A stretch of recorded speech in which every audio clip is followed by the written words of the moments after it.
संभावित समझा।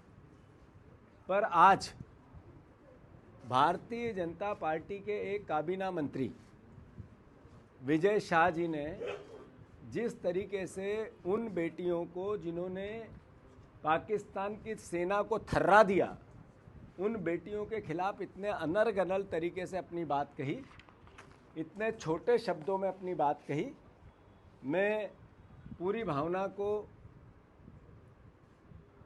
आदरणीय मध्य प्रदेश के मुख्यमंत्री जी के कैबिनेट के मंत्री हैं विजय शाह, उन्होंने बेटियों के प्रति जो अपशब्द कहे, एक मंत्रिमंडल का सदस्य का सामूहिक उत्तरदायित्व मंत्रिमंडल का होता है, तो मोहन यादव जी को अब स्पष्ट करना पड़ेगा कि ये जो विजय शाह जी ने बयान दिया, इससे पूरा मंत्रिमंडल सहमत है क्या?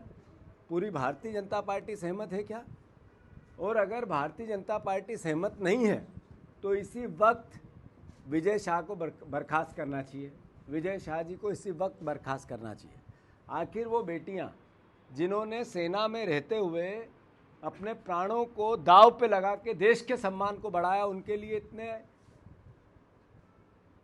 निकृष्ट शब्दों का उपयोग करना, मैं मानता हूं कि ये देश का अपमान है। इस सेना का, हमारी बेटियों का तो अपमान है ही, पर ये देश का भी अपमान है।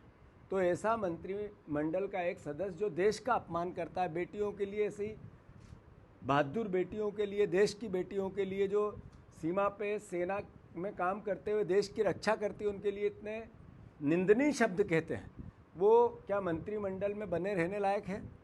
और अगर भारतीय जनता पार्टी ये उनका बर्खास्त नहीं करती है, मोहन यादव जी बर्खास्त नहीं करते हैं, तो मैं मानता हूँ कि पूरी बीजेपी उनके इस बयान से सहमत है क्या? और अगर सहमत नहीं है तो नेचुरल है, स्वाभाविक है कि उनको मंत्रिमंडल से इसी वक्त बाहर किया जाना चाहिए। कांग्रेस पार्टी मांग करती है, मैं नरेंद्र मोदी जी को चिट्ठी लिखूँगा, देश के प्रधानमंत्री हैं, मैं हमारे रक्षा मंत्री जी को चिट्ठी लिखूँगा, और मोहन यादव जी और बीजेपी के अध्यक्ष जेपी नड्डा जी, हमारे प्रदेश के मुख्यमंत्री, इन सबको चिट्ठी लिख रहा हूँ कि ये आपको स्पष्ट करना पड़ेगा कि एक मंत्री ने जो बयान दिया है वो सामूहिक मंत्रिमंडल की जिम्मेवारी होती है। अगर उस बयान पे वो कायम है और आप उससे सहमत हैं, वो मंत्रिमंडल में हैं, तो क्या बीजेपी की भाषा है वो? और अगर नहीं है तो उनको बर्खास्त करें। अभी बयान आया